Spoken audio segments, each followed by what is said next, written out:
Hello, everyone. We will get started in just a minute. If you want to double check that you can hear us, there's some information here on the first slide about the checking your audio device, and we will get started with our LionSide Chat in just a minute.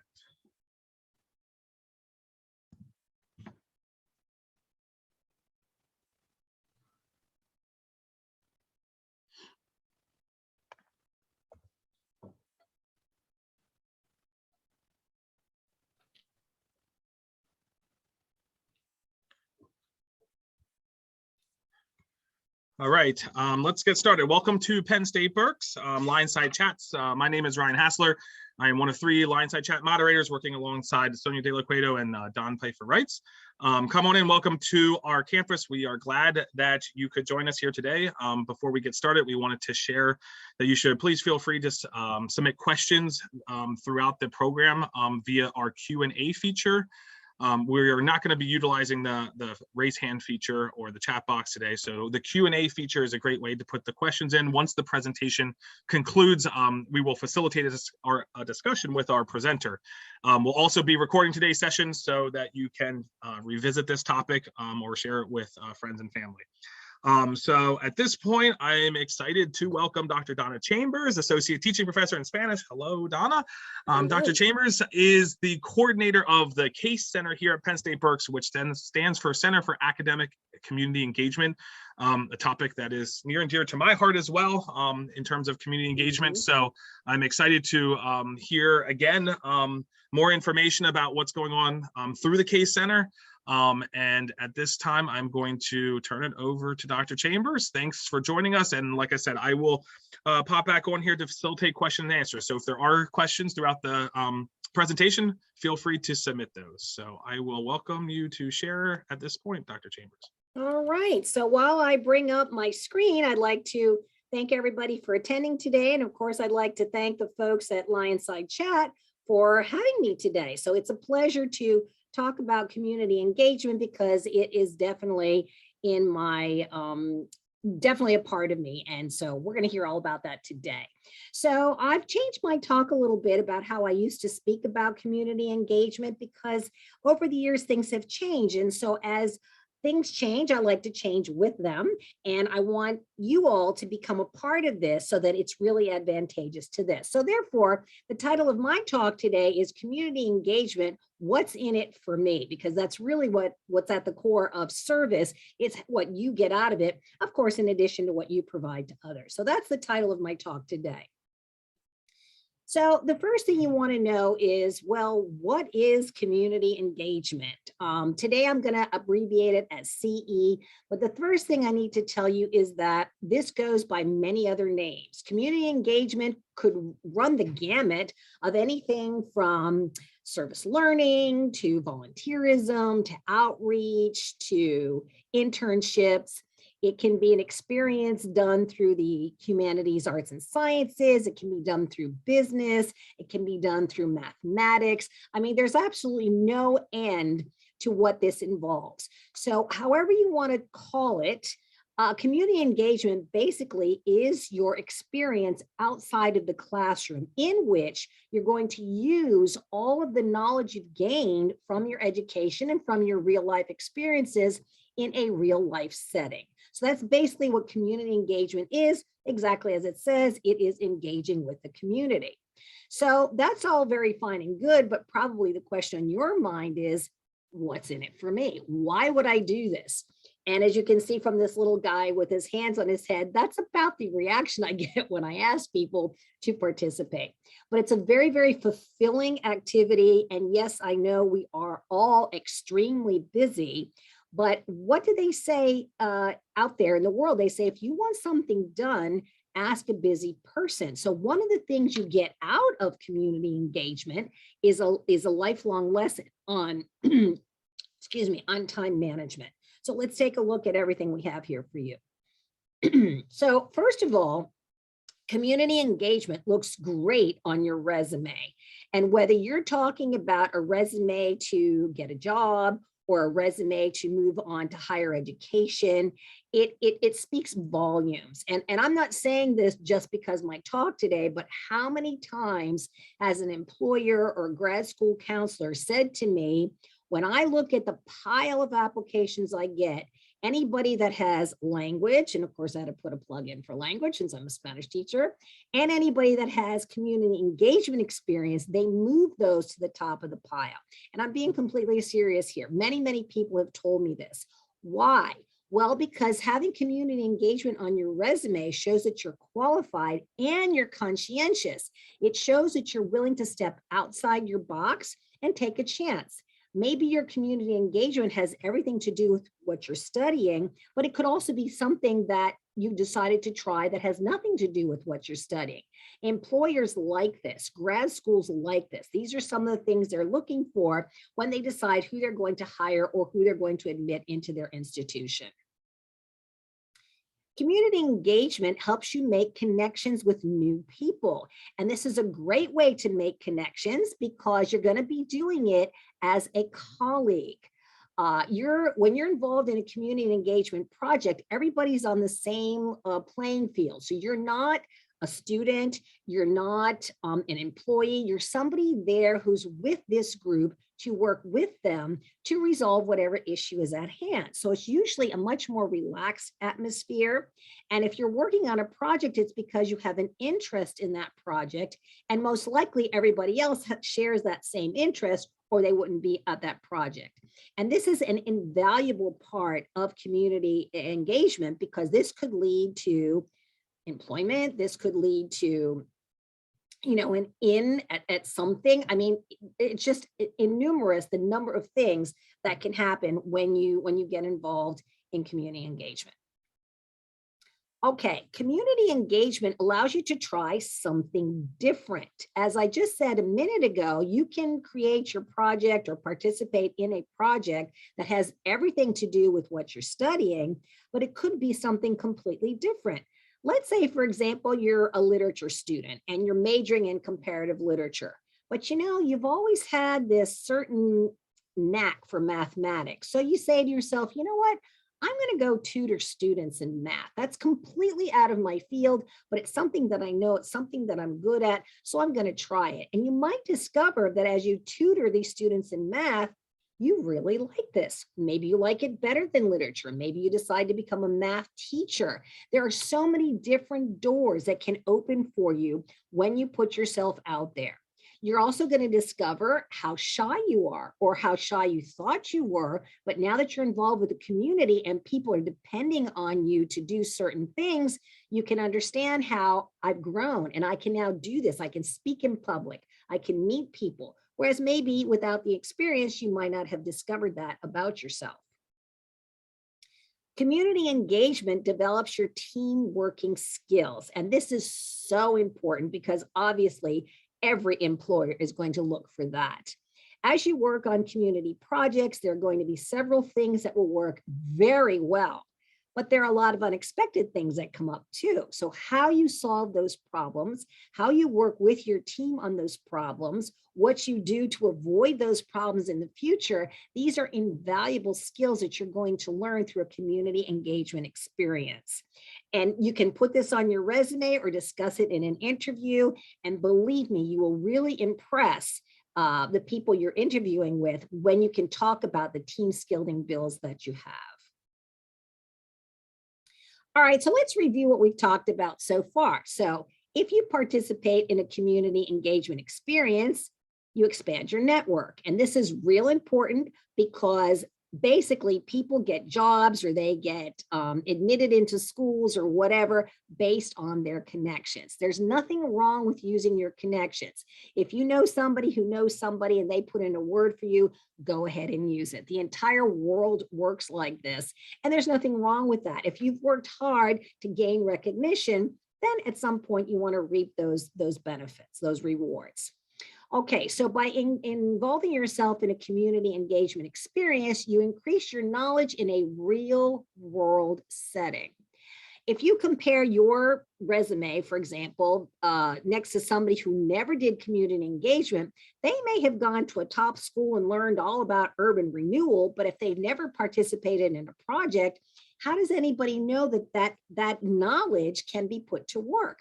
Well, that's what we mean by increasing your knowledge in a real world setting. You can say to your potential employer or school, hey, listen, I've actually worked on this project. I know that I'm able to work in teams. I know that I can do things independently. I've learned from my classes that this is the best way to do it, or this is not the best way to do it, and so on and so forth. I mean, that's absolutely invaluable. And you cannot pick that up by just a piece of paper with a diploma. You have to get out there, get your hands dirty, and do the work.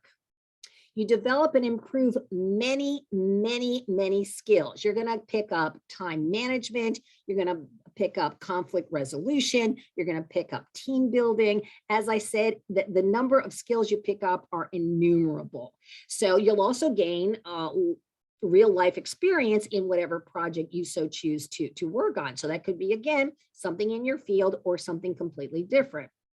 And then finally, the most important thing about community engagement is that you help the community. And this is something that you have to really understand about community engagement. You never go into a project thinking that you're the answer to all their problems, because we don't go in as saviors, we go in as partners. That's why we talk about partnerships. So a lot of times when people go and clean a park, they don't understand why 3 days later the park is a mess again. Well, a community experience that's well developed, you research your partner, you research the problem, and you figure out, why is the park always a mess? Did the community want the park to be cleaned up? Maybe nobody even really uses that park. This is just what you thought it should be because you see this park on your way home from work or school. So this really is a whole big part of the community engagement experience. It's learning about the community, learning what the problem is, and what's the best way to achieve a solution to this problem. Maybe they don't want the park cleaned up at all. Maybe what they would prefer is that there be money or a fundraiser or something to gain more books in school, for example, or something like that. So this is why we have to fully research every opportunity, and it has to be something that comes from the community. Just because I want to clean up the park doesn't mean that's what the community wants or even needs. So that's a real big part of it. The other big part of a community engagement experience, a real valuable part, is the reflection.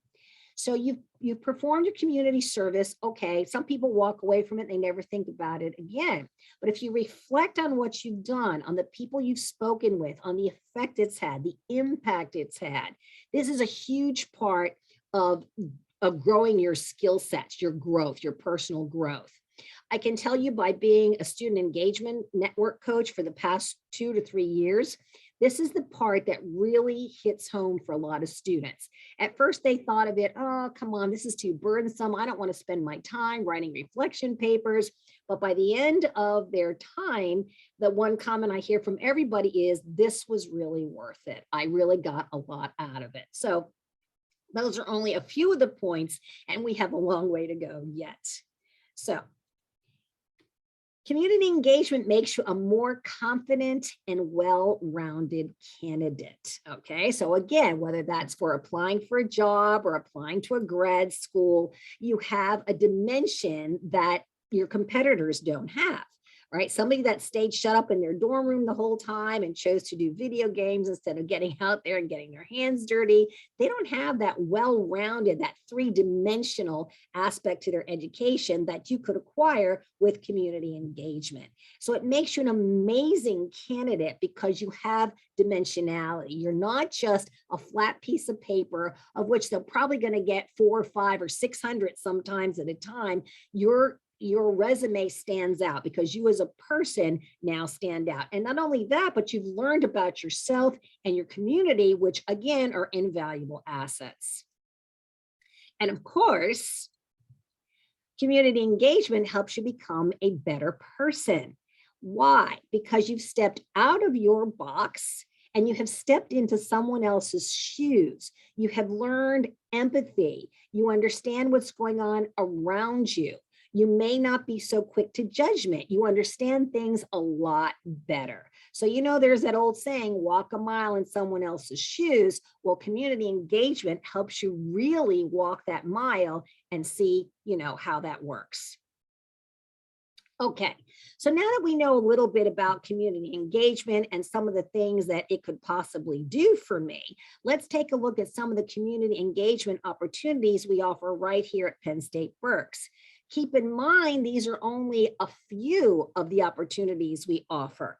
As I was speaking with Ryan right before the session started, I could talk about this for days, but our time is limited, so I've chosen just a few.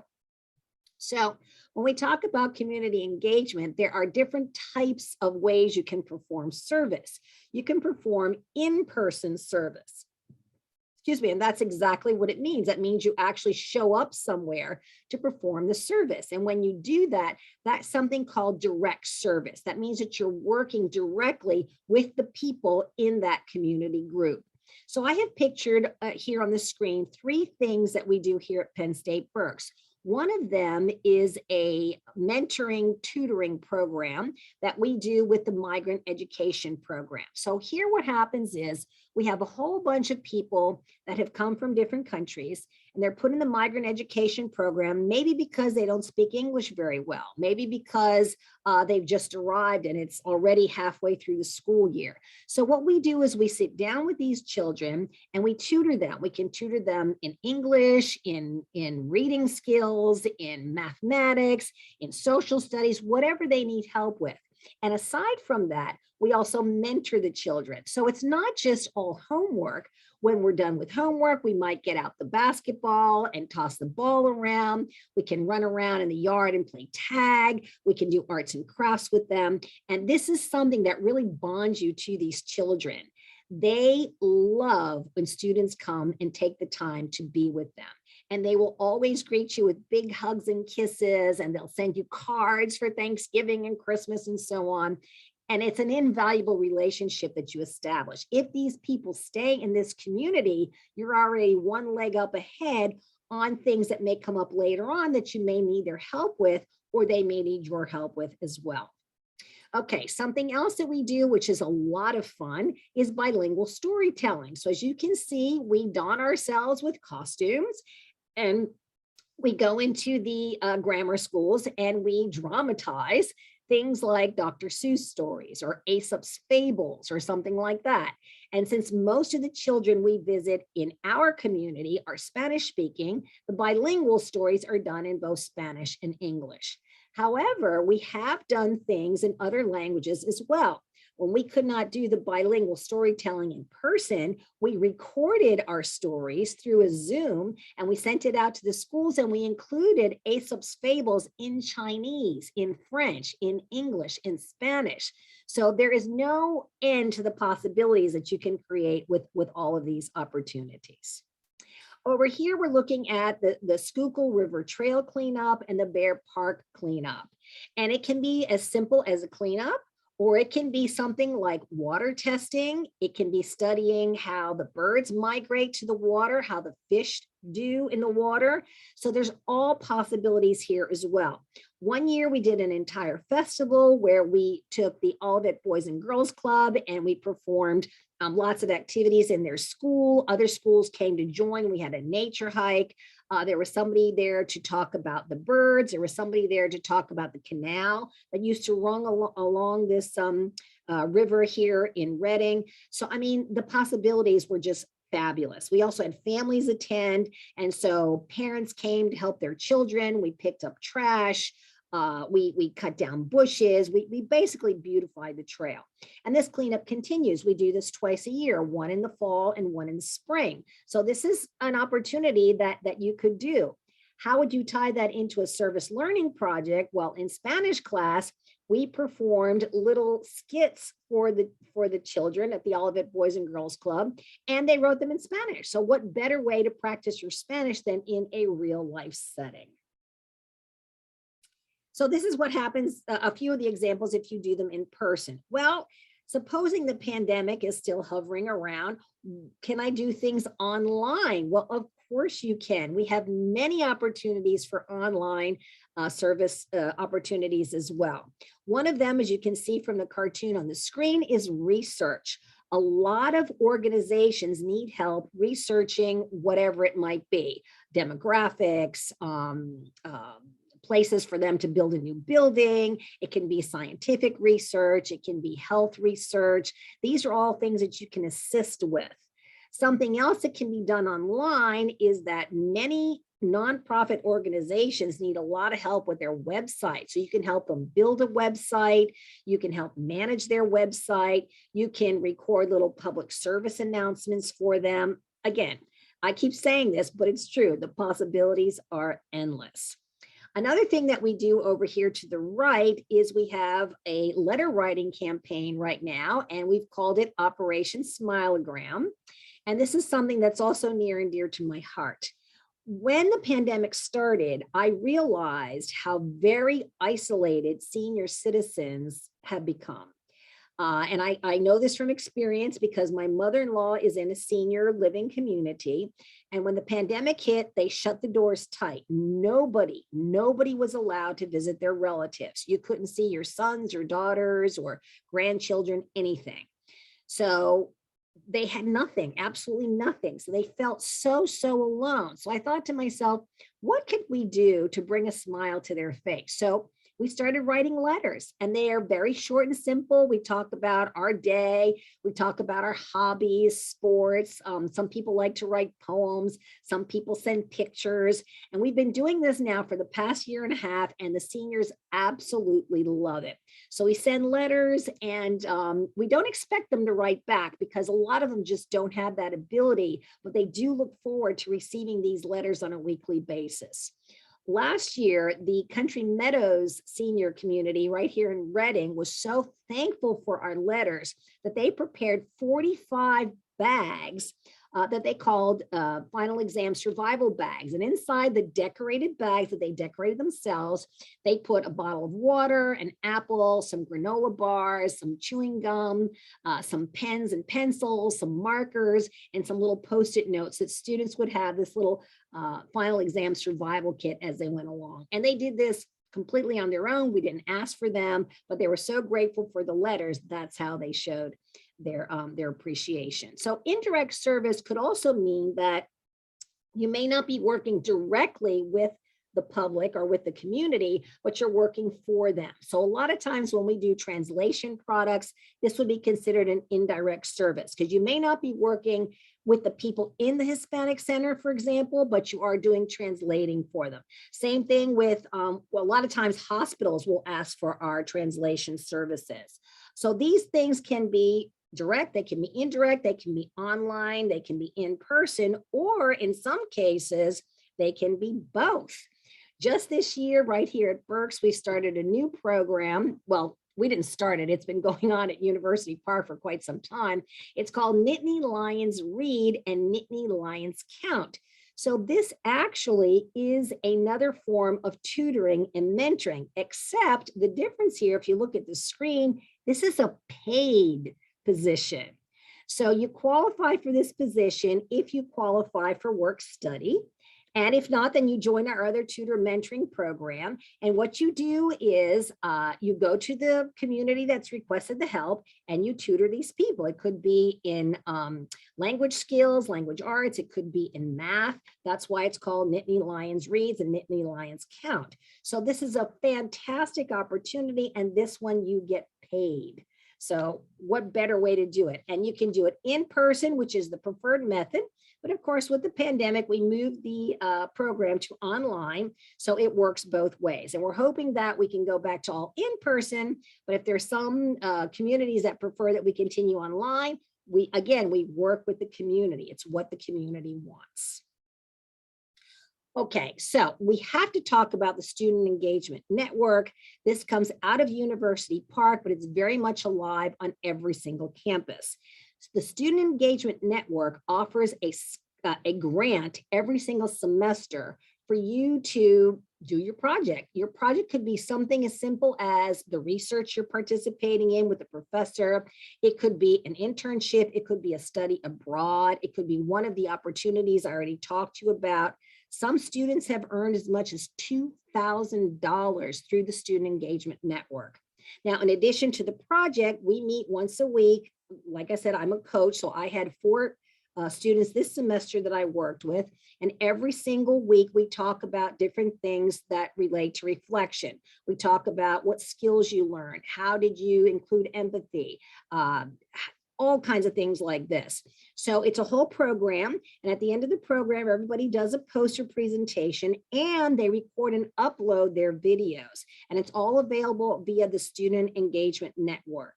And right now they have just opened their grants for this coming semester. So please watch for that. I will send that out to Tracy so she can send it to all the students. And like I said, you can earn up to $2,000. So you see, even though this is service and a lot of it is voluntary, like I said before, it can lead to employment, or while you're in school, there's a way to make money doing this as well. Okay, so we talked about a whole bunch of opportunities that are local, and on the screen you see our Breaking Barriers Building Bridges project, which is a huge project. And we started that in 2019 and it went very well. And we were all set to do it in 2020, and then the pandemic came. But the good news is that it's back, and we will be presenting this in the spring of 2022. And this is a huge project. So all kinds of disciplines are involved, whether you're a Spanish student, a social justice student, whether you're an English student, a writing student, there's all kinds of opportunities. Art students, for example, in conjunction with the Reading High School, we're running an art contest. So then we make up the rules, we present the contest to the high school, and then our students judge the entries that come in, and the winning entry is what we use for the posters and the program covers and so on and so forth. We have people participating in the program with dance performances. Maybe you're a spoken word artist. Maybe you are a visual arts artist, because we do a pop-up art show along with the program. Again, many, many, many possibilities, and that's really cool. And you get to meet people from local arts organizations such as Barrio, Rise, and several of our local musicians and artists here in Reading. And of course, if local is not enough for you and you want to go international, CACE has established a great relationship with the University of Split in Croatia. And you're looking at a picture that I took when I was in Split from a boat, because that was one of the perks we got. They took us on a boat tour. And wouldn't you want to be here? So what we did was we went down there and we trained the professors of economics how to run a service learning center, basically just like we have here.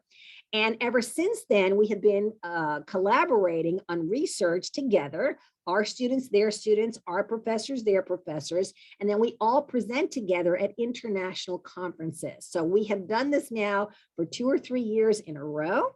The idea is for their students to travel here and for our students to travel there. So once this silly little pandemic is out of the way, hopefully we will get back to doing that. So that's something that is very, very interesting, and we're hoping we can renew that very quickly. All righty, so that basically is my presentation. I didn't know how many questions you would have, but what I wanted to tell you is that right here on the screen, you can see our address for CACE. So you can certainly log on that. Yeah, there are forms right on the website that you can fill out if you'd like more information, or if you'd like to become a part of CACE, you can certainly do that. We also list a lot of the opportunities that I talked about, plus several others. There's a handbook on that website that kind of tells you what community engagement is all about.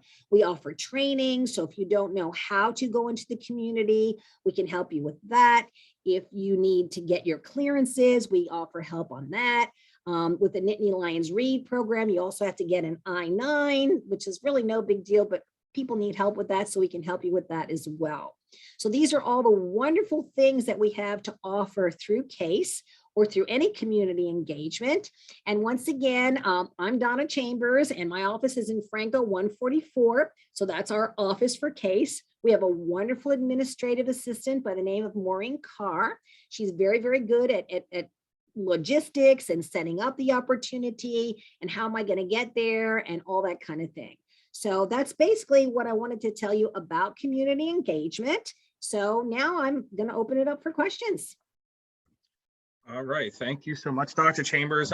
Again, if there's questions, please feel free to submit them here in the Q&A. I have a few questions here for you, Okay. Dr. Chambers, and then we can see if anybody from the audience has any questions. My first question is, how can students become more comfortable with this idea of working in the community if they maybe haven't done this in the past? Maybe they're a little bit hesitant. And then also along with that is, I also wrote down, conflict, engaging with differences of opinion if they're in the community and hear something that maybe they don't. So what are your suggestions for a student who maybe is a little bit hesitant from that end?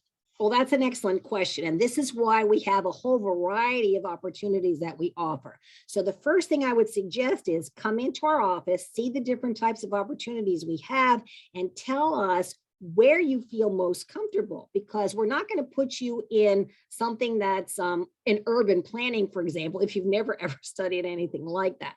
So most of our programs, it doesn't mean all of them, but several of our programs deal with younger children, and they're very forgiving. And they don't care if you make a mistake or if you don't make a mistake. They love that you pay attention to them. So right then and there, that'll help you build your confidence. So what we want to do is we want to match you with the opportunity that will be in your interest and that you think you can succeed in. So we're not going to put you anywhere where you're going to be uncomfortable. Now, before you go into that opportunity, that's where I said you have to do your research. You have to know who you're dealing with. So if you're going into, let's say, the Hispanic Senior Center, you want to know, well, what kind of people are there? Do they speak English at all? What do they expect? So we're going to prepare you for all that. We'll also give you what I call cultural training, so that whatever community you go into, we'll tell you all about them, what their expectations are, what hand gestures might mean, how you offer your hand or not. So we're going to give you all of that training.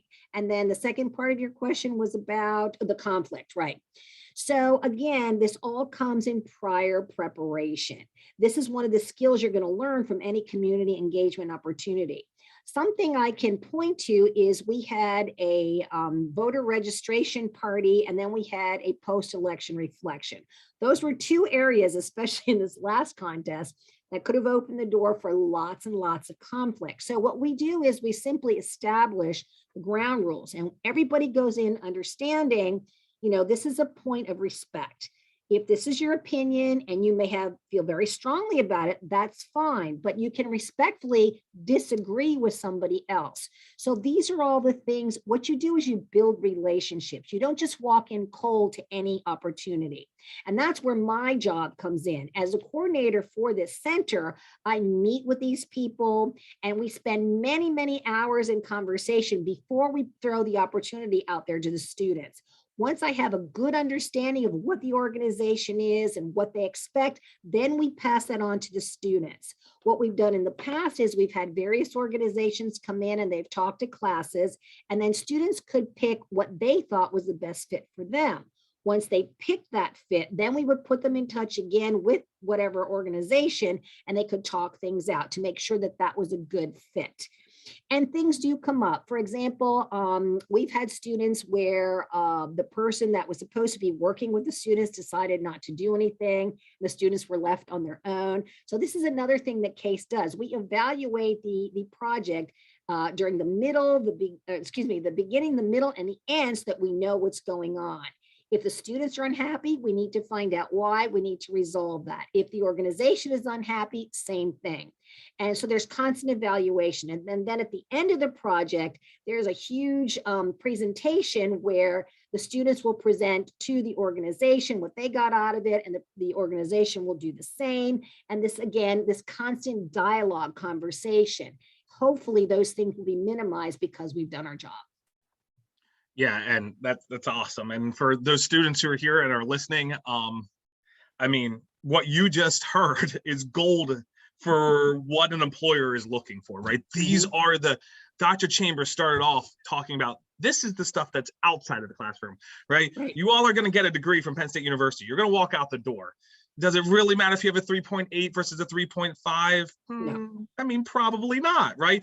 The stuff that's going to set you apart, the things that the employers continue to tell us as professionals who are trying to prepare you for the workforce, and for a very productive life, is exactly what Dr. Chambers has just talked about, right?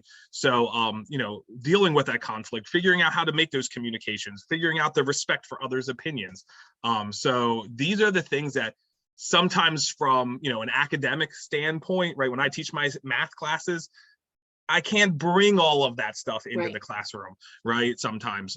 So these are these activities and these engagement opportunities that are here that Dr. Chambers helps to facilitate, that really can help you, get your, one leg up in terms of ahead of other students that are going to be looking for jobs. And the other thing that you may not know is that a lot of employers will require their employees to perform community service. So if you go into that job already having some experience with this, that's going to be that'll work really well for you to promote you. I know several companies that demand, it's part of their contract that you have to perform X amount of hours of community service. And if you don't, they can provisionally hire you and say, okay, well, after 6 months, we either keep you or we don't keep you or whatever. So don't think that this is something professors are pushing on you, because this is life. You're going to see it everywhere.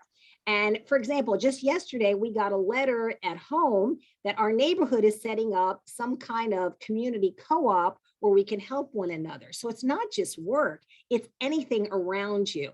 And again, they're looking for people that have experience, because there are people in my own neighborhood that need help with, whatever it might be, maybe finding legal services, or how do I secure food, or my kids don't know what to do when they don't have school. There's any number of things that could come up. So it's not just graduate school and job opportunities, it's just life in general. I have a question to piggyback on that, but I want to get to some of the audience questions. So one student is just mentioned a couple things, but can I participate / how do I participate if I don't have many experience or achievements overall? And then also along with that, how can I apply for research was the question. I don't know if that was about the paid positions you were talking about, but if you can just talk about the, don't have a whole lot of experience type of idea. Right. So your starting point is simply to come to us. Come to me. You can either sign up through the website that's here on the screen, or you can come to my office, or you can send me an email. Then what I'm going to do is we're going to talk everything out. If you have no experience, that's fine, because we're going to send you to somewhere where we can train you. And then guess what? 3 weeks from now, you started to build on that experience. So that's never a problem. But the starting point is to talk to me.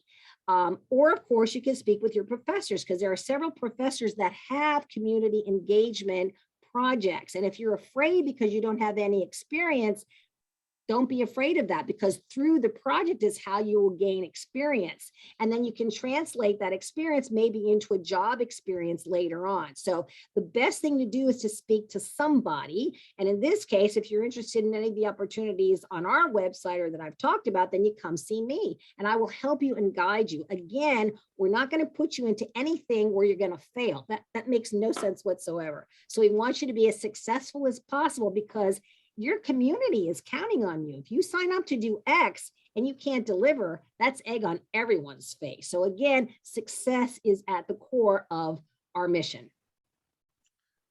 All right, so I have another question. Don't know exactly how to word it. It's something that I heard in a presentation a couple weeks ago, and I'm kind of living this experience as well. I believe but I'm one of the board of directors at our local food bank here in the Berks County area. And over the years, I guess my question, let me frame it this way, is more around how has community / community engagement changed over the years? 25 years ago, when I was growing up, community service was often looked upon, and maybe it was just my experience and from my background, but was often looked upon places of worship and different local community organizations. But I heard a speaker last week or 2 weeks ago talk about the idea that this next generation, community to them is not necessarily local. Right. It can be, but they are so connected around the world that we are starting to see community organizations, community engagement look a little bit differently. And from the food bank's perspective, we're seeing that a lot of our churches, synagogues, and places of worship that used to host food pantries can't find staff because their older volunteers are retiring. So do you have any insight what you have seen over the course of your career doing this information of how community is changing and what that looks like from this next generation? Yes, it definitely has changed. And it's changed, like I said, way at the beginning of my talk today, because things change. And one thing that I can tell you that I can see very clearly is that it has become very, very political. Now, that doesn't mean it's a bad thing, because with the political or the politicalization or whatever the word is, you know what I mean? We have created a lot of advocacy. So that's where I've seen the biggest change. Instead of going out there and filling the food bags, people are advocating. So they might be advocating for veterans' rights, or they might be advocating for, to get rid of the food desert in my community. So we've definitely seen a change in that. And the other thing that I would say is that because a lot of people now do everything virtually, that's why we don't have a lot of these in-person engagements anymore. But I might add that that has to change, because we are people. And so we do want to work with one another. I'm going to give you a perfect example. The other day, I wanted to order something from the internet. And there was a description of the product there, but I needed some more information because I needed it to specifically fit something for my mother-in-law, something that I was buying to put on her walker. And so they said you could either get information on the web or call this number. So I called the number because the information on the web didn't give me what I needed. And this is how the young kid answered the phone. And I'm sorry to say young kid, but you could tell by his voice he wasn't probably no more than 19. Ring, ring, ring. Hello? He didn't even know how to answer the phone. Hello? And so I'm like, oh, hi, is this the thus and such company? Yeah. I mean, he had no communication skills whatsoever, because he's used to putting everything, on his keys. And when it came to talking in person, he couldn't do it. So now I didn't want to get the kid in trouble, so I didn't send any notes to customer service or anything like that. But do you want to be that person? I don't think so. When you have an interview, whether it's like this virtually, you still have to talk to people. If you go into the health professions, you have to talk to your patients. I mean, anything you do. How many times have you been in a store when people just are so rude to you? It's because they've lost that touch. So even though there are plenty of virtual opportunities and advocacy opportunities and things like that, we should go back to the in-person. That's very, very important. Another way community engagement has changed is, along with advocacy, a lot of people have turned to fundraising efforts. Now, you have to be careful with this because some universities allow or don't allow, but there's a university in Connecticut that has been selling food products to raise money for some countries in Africa. So they have created a product. It's kind of like a mucilix type thing that it helps employ people in the local community, and then their product is shipped around the world, and the money that they make from these products are sold to, or excuse me, are sent to these various communities that need them. So it has definitely changed, but it's still there. And I would say that if you have an idea of a service you want to perform that's not traditional, you certainly let us know. And if we can make it work, we will. But remember that any community engagement has to come from something that the community wants and needs. Otherwise, it may not go very well. I mean, you could come up with something they've never thought of, but most nonprofits need help with so many different things that they're going to let you know what they need the help with. Great. Yeah. And I was happy to hear you talk about employers who are mandating community service. I feel like ownership over the course of my adult life, in terms of who owns or who holds ownership to community service, has worked into the workplace more than I feel like I ever remembered it when I was a child growing up. which is, I'm happy to see. I don't know if that's just because of a change in, where different people are, spending their time. More people are working, right? More people spending more hours and at work. And, those companies, of course, companies are typically profit, right? Their goal is to, but they also then put a lot of that profit back into the community to make, the community better. So yeah, I mean, I see that a lot. I have several friends at several different, big, large corporations who that's part of their employment contract. And, they take a day off here as a whole company and go do this or go do that. And it's something that I'm sure most of these students, when they have interviews for their future employment, they're going to be asked about, what do you do in the community? And let's be frank, you said it, profit is the bottom line for any business. So they have realized that by giving back to the community, it actually helps their bottom line.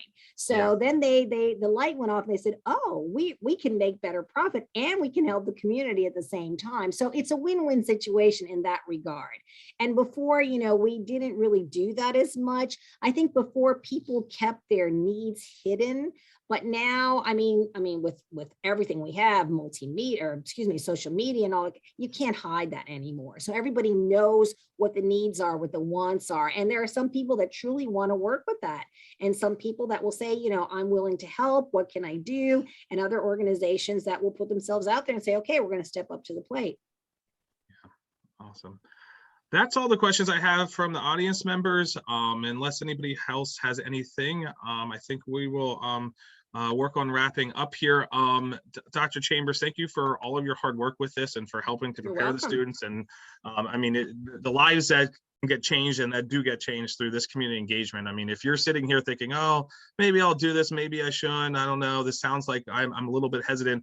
I mean, I would strongly encourage you to reach out to Dr. Chambers, and she is great at connecting you, putting you with other students. You don't have to do this alone, but it's something that for you, if you're really focused on your long-term career and getting the job you want, getting the internship, this is something that really needs to be worked on. The stuff that happens outside the classroom is, I would even beg to say, more important than the stuff that's in the classroom. And let me just end with one more thing that I could have mentioned, but like I said, I could talk about this forever. Several of my students have gotten jobs because they participated in a community engagement opportunity, and they weren't even expecting those good jobs in TV stations, in social. I mean, there's a lot. So that's all part of it too. But I had to pick and choose because I only had an hour. I could do this for 20 hours. But anyway, so it always leads to something good, I guess, is my summary of that. And you feel good, right? You feel good definitely. when you do this. When you see the lives that you're changing, the lives that get impacted based on something that you might think, oh, taking an hour of my day to do this, you will realize how deeply you have affected some people's lives by engaging in some of these opportunities. So yeah, well, thank you so much, Dr. Chambers, for chatting with us about this. This is something that doesn't just happen today or tomorrow, the next day. I mean, this is something that's ongoing throughout our campus and our community. So I would encourage you to reach out to Dr. Chambers. Special thank you to all of you for attending today. You will have a quick survey when you click out of our webinar that we would ask if you have a couple minutes to fill that out. We gather a little bit of information, maybe give us a suggestion on a future topic you would like to see here at the LionSide Chats. We're getting close to the end of the semester. That means finals are coming. Actually, I am doing the next LionSide Chat. I will be presenting on Monday. During Common Hour, we are prepared, finals, exams, it's showtime, especially if you're a freshman here listening and you haven't been through finals on our campus. I will lay out not just how to prepare and what to look for from the math perspective, but really what it means to have finals, what's the schedule look like, all of those things, just to try to get you to be a little bit more comfortable and have some of those butterflies get taken away based on having knowledge of what to expect. So I will be presenting the next one on Monday. But other than that, be sure to come back soon, meet with other faculty, staff, and students here at Penn State Berks to share all of the wonderful experiences that are happening here on our campus. Stay safe as always, and I'm signing off right now. Until next time, this has been Penn State Berks LionSide Chats. Thanks so much, Dr. Chambers. Bye, everyone. Thanks.